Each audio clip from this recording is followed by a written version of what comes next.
हर हर महादेव। भगवान शिव और पार्वती की आप पर हमेशा कृपा बनी रहे। आपका दिन शुभ हो। इस अध्याय में आप सुनेंगे षष्ठी तिथि में किए जाने वाले व्रत तथा उसकी विधि। यदि आपने हमारे पहले के अध्यायों को अभी तक नहीं देखा है तो पहले जाकर उन अध्यायों को देखें। यदि आप हमारे चैनल पर नए हैं तो हमारे चैनल को आज ही सब्सक्राइब करें ताकि भगवान शिव की आप पर हमेशा कृपा बनी रहे। तो बोलो हर हर महादेव। आइए शुरू करते हैं 15वां अध्याय। हे प्रभु, मैंने नागों का यह आश्चर्यजनक पंचमी व्रत सुन लिया है। अब आप बताएं कि षष्ठी तिथि में कौन सा व्रत होता है और उसकी विधि क्या है। तब भगवान शिव बोले, हे विपेंद्र, श्रावण मास की शुक्ल पक्ष में षष्ठी तिथि को महामृत्यु के नाश करने वाले सुपोदन नामक शुभ व्रत को करना चाहिए। शिवालय में अथवा घर में ही प्रयत्न पूर्वक शिव का पूजन करके सुपोदन का नैवेद्य उन्हें विधि पूर्वक अर्पण करना चाहिए। इस व्रत के साधन में आम्र का लवण मिलाकर शाक और अन्य पदार्थों के नैवेद्य अर्पित करें। साथ ही ब्राह्मणों को वायन प्रदान करें। जो इस विधि से व्रत करता है उसका अनंत पुण्य होता है। इस प्रकरण में लोग यह एक प्राचीन इतिहास कहते हैं। रोहित नामक एक राजा था। बहुत समय के बाद भी उसे पुत्र नहीं हुआ। तब पुत्र की अभिलाषा वाले उस राजा ने अत्यंत कठोर तप किया। तुम्हारे प्रारब्ध में पुत्र नहीं है। ब्रह्मा के द्वारा ये कहने पर भी पुत्र के लिए अति लालसा वाला वह हठवश अपनी तपस्या से विचलित नहीं हुआ। इसके बाद जब राजा तपस्या करते करते संकटग्रस्त हो गए तब ब्रह्मा जी पुनः प्रकट हुए और बोले, मैंने आपको पुत्र का वर दे दिया किंतु वह अल्पायु होगा। तब राजा और उनकी पत्नी ने विचार किया कि इससे मेरा बाजपन तो दूर हो जाएगा और संतानहीनता की निंदा नहीं होगी। कुछ समय पश्चात ब्रह्मा जी के वरदान से उन्हें हर्ष तथा शोक देने वाला पुत्र उत्पन्न हुआ। राजा ने विधि पूर्वक उसके जातकर्म आदि सभी संस्कार किए। दक्षिणा नाम वाली उस रानी तथा राजा रोहित ने प्रेम पूर्वक उसका नाम शिवदत्त रखा। उचित समय आने पर भयभीत चित्त वाले राजा ने पुत्र का यज्ञोपवीत संस्कार किया किंतु राजा ने उसकी मृत्यु के डर से उसका विवाह नहीं किया। तदंतर 16वें वर्ष में वह पुत्र मृत्यु को प्राप्त हो गया। तब ब्रह्मचारी की मृत्यु का स्मरण करते हुए राजा को महान चिंता होने लगी कि जिनके कुल में यदि ब्रह्मचारी मर जाए उनका कुल विनिष्ट हो जाता है और वह ब्रह्मचारी भी दुर्गति में पड़ जाता है। तब सनत कुमार बोले, हे देव, हे जगन्नाथ, इसके दोष निवारण का उपाय है या अथवा नहीं है? यदि हो तो अभी बताएं जिससे दोष की शांति हो सके। तब भगवान शिव बोले, यदि कोई स्नातक अथवा ब्रह्मचारी मर जाए तो अर्क विधि से उसका विवाह कर देना चाहिए। इसके बाद उन दोनों ब्रह्मचारी तथा आँख को परस्पर संयुक्त कर देना चाहिए। तब अर्क विवाह की विधि कहते हैं। मृतक का गोत्र, नाम आदि लेकर देश काल का उच्चारण करके कर्ता कहे कि मैं मृत ब्रह्मचारी के दोष निवारण हेतु वैसर्गिक व्रत करता हूँ। सर्वप्रथम सुवर्ण से अभ्युदयिक करके अग्नि स्थान पान कर अघार होम करके चारों वृत्तियों ओम भू, ओम भुवः, ओम स्वः, ओम मह से हवन करना चाहिए। इसके बाद व्रतन अनुष्ठान के उत्तम फल के निमित्त व्रतपति अग्नि के संपदानार्थ विश्व देवों के लिए घृत की आहुति डालें। तत्पश्चात स्विष्टकृत होम करके अविष्ट होम संपन्न करें। पुनः देश काल का उच्चारण करके इस प्रकार बोले, मैं अर्क विवाह करूँगा। तत्पश्चात सुवर्ण से अभिदेक कृत्य करके अर्क शाखा या आक पौधे की डाली तथा मृतक के देह को तेल तथा हल्दी से लिप्त करके पीले सूत से वेष्टित करें और पीले रंग के 2 वस्त्रों से उन्हें ढक दें। इसके बाद अग्नि स्थापन करें और विवाह विधि में प्रयुक्त योजक नामक अग्नि में अघार होम करें तथा अग्नि के लिए आज्य होम करें। तत्पश्चात चारों व्रहतियों से बृहस्पति तथा कामदेव के लिए आहुति प्रदान करें। पुनः घृत से स्विष्टकृत होम करके संपूर्ण हवन कर्म समाप्त करें। तत्पश्चात आग की डाली तथा मृतक के शव को विधिपूर्वक जला दें।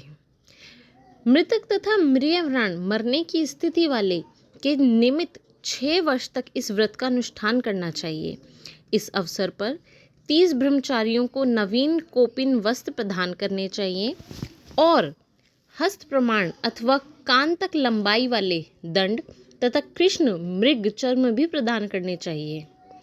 उन्हें चरण पादुका, छत्र, माला, गोपी चंदन, प्रवाल मणि की माला तथा अनेक आभूषण समर्पित करने चाहिए। इस विधान से व्रत करने पर कोई भी विघ्न नहीं होता है। तब भगवान शिव बोले। ब्राह्मणों से यह सुनकर राजा ने मन में विचार किया कि यह अर्क विवाह तो मुझे गौण प्रतीत होता है, मुख्य बिल्कुल नहीं, क्योंकि कोई भी व्यक्ति मरे हुए को अपनी कन्या नहीं देता है। मैं राजा हूँ, अतः मैं उस व्यक्ति को अनेक रत्न तथा बहुत धन दूंगा जो कोई भी इसकी वधू के रूप में अपनी कन्या प्रदान करेगा। उस नगर में कोई ब्राह्मण था। उस समय वह किसी दूसरे नगर में गया हुआ था। उसके पहले ही मृत हो चुकी भार्या से एक सुंदर पुत्री विद्यमान थी। ब्राह्मण की दूसरी पत्नी थी जो दुष्ट मन वाली थी और उसके प्रति बुरे विचार रखती थी। वह कन्या 10 वर्ष की थी। वह दीन थी तथा अपने सौतेली माता के अधीन थी। अतः सौतनपने के द्वेष तथा अत्यधिक धन के लोभ के कारण उस सौतेली माता ने 1 लाख मुद्रा लेकर उस कन्या को मृतक राजकुमार के निमित्त दे दिया। कन्या को लेकर वे लोग नदी के तट पर शमशान भूमि में राजकुमार के पास गए और शव के साथ उसका विवाह करा दिया। इसके अनंतर विधान पूर्वक शव के साथ कन्या का योग करके जब वह जलाने की तैयारी करने लगी, तब उस कन्या ने पूछा, हे सज्जनों, आप लोग यह क्या कर रहे हैं? तब वे सभी दुखित होकर कहने लगे कि हम लोग तुम्हारे इस पति को जला रहे हैं। इस पर भयभीत होकर बाल स्वभाव के कारण रोती हुई इस कन्या ने कहा, आप लोग मेरे पति को क्यों जला रहे हैं? मैं जलाने नहीं दूंगी। आप सभी लोग एक साथ चले जाइए, मैं अकेली ही यहाँ बैठी रहूँगी। जब ये उठेंगे तब मैं इन पतिदेव के साथ चली जाऊँगी। उसका हट देखकर दया के कारण दिन चित वाले कुछ भाग्यवादी वृद्धजन वहाँ इस प्रकार कहने लगे, अहो, होनहार भी क्या होता है, इसे कोई भी नहीं जान सकता। दीनों की रक्षा करने वाले तथा कृपालु भगवान न जाने क्या करेंगे। सौत की पुत्री का भाव रखने के कारण सौतेली माता ने इस असहाय कन्या को बेचा है। अतः संभव कि भगवान इसकी रक्षा करें। अतः हम लोग इस कन्या को तथा इस शव को नहीं जला सकते। इसलिए यदि सभी को अच्छा लगे तो हम लोगों को यहाँ से चल देना चाहिए। परस्पर ऐसा निश्चय करके वे सब अपने नगर को चले गए। बाल स्वभाव के कारण यह सब क्या है, इसे ना जानती हुई भय से व्याकुल वह कन्या एकमात्र शिव तथा पार्वती का स्मरण करती रही। उस कन्या के स्मरण करने से सब कुछ जानने वाले तथा दया से पूर्ण हृदय वाले शिव पार्वती शीघ्र ही वहां आ गए। वृषभ नंदी पर विराजमान उस तेज निधान शिव पार्वती को देखकर उन देवों को ना जानती हुई भी उस कन्या ने पृथ्वी पर दंड की भांति प्रणाम किया। तब उसे आश्वासन प्राप्त हुआ कि पति से तुम्हारे मिलने का समय अब आ गया है। तब कन्या ने कहा कि क्या मेरे पति अब जीवित नहीं होंगे? तब उसके बाल भाव से प्रसन्न तथा दया से परिपूर्ण शिव पार्वती ने कहा कि तुम्हारी माता ने सुपोदन नामक व्रत किया था।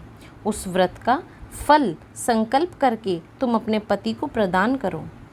तुम ऐसा कहो कि मेरी माता के द्वारा जो सुपोदन नामक व्रत किया गया है उसके प्रभाव से मेरे पति उठ जाएं। तब उसने सब कुछ वैसे ही किया और उसके परिणाम स्वरूप शिवदत्त उठ गया। उस कन्या को व्रत का उपदेश देकर शिव पार्वती अंतर्ध्यान हो गए। तब शिवदत्त ने उस कन्या से पूछा, तुम कौन हो और मैं यहाँ कैसे आ गया हूँ?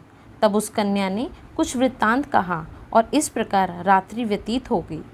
प्रातः होने पर नदी के तट पर गए हैं मनुष्यों ने आकर राजा से यह निवेदन किया, हे राजन, आपके पुत्र तथा पुत्रवधू नदी के तट पर विद्यमान हैं। विश्वस्त लोगों ने यह बात सुनकर वह राजा बहुत हर्षित हुए। वह हर्ष भरी बजवाते हुए नदी के तट पर आए। सभी लोग प्रसन्न होकर राजा की प्रशंसा करने लगे। वह बोले, हे राजन, मृत्यु के घर गया हुआ आपका पुत्र पुनः लौटकर आ गया है। इस पर राजा पुत्रवधू की प्रशंसा करने लगे और बोले कि लोग मेरी प्रशंसा क्यों करते हैं? प्रशंसा योग्य तो यह वधू है। मैं भाग्यहीन और अधम हूँ। धन्य और सौभाग्यशालिनी तो यह पुत्रवधू है, क्योंकि इसी के पुण्य के प्रभाव से मेरा यह पुत्र जीवित हुआ है। इसी प्रकार अपनी पुत्रवधू की प्रशंसा करके राजा दान और सम्मान के श्रेष्ठ ब्राह्मणों का पूजन किया और ग्राम से बाहर ले जाए गए मृत व्यक्ति के पुनः ग्राम में प्रवेश कराने से संबंधित शांति की विधि को ब्राह्मणों के निर्देश पर विधिपूर्वक संपन्न किया। हे वत्स, इस प्रकार मैंने आपसे यह सुपोदन नामक व्रत कहा। इसे 5 वर्ष तक करने के अनंतर उद्यापन करना चाहिए। पार्वती तथा शिव की प्रतिमा का प्रतिदिन पूजन करना चाहिए और प्रातःकाल आम के पल्लवों के साथ चरुका का हवन करना चाहिए। साथ ही नैवेद्य तथा वायन अर्पित करना चाहिए। मनुष्य यदि व्रत की बताई गई इस विधि के अनुसार आचरण करे तो वह दीर्घजीवी पुत्र प्राप्त करके मृत्यु के अनंतर शिवलोक जाता है। इस प्रकार श्री स्कंद पुराण के अंतर्गत ईश्वर सनत कुमार संवाद में श्रावण मास महात्म्य में सुपोदन षष्ठी व्रत कथन नामक 15वां अध्याय पूर्ण होता है। ओम नमः शिवाय। ये अध्याय यहीं समाप्त होता है। आगे के अध्याय सुनने के लिए हमारे चैनल से जुड़े रहे व हमारे चैनल को आज ही सब्सक्राइब व लाइक करना ना भूलें। भगवान शिव की कृपा आप पर हमेशा बनी रहे। तब तक के लिए धन्यवाद।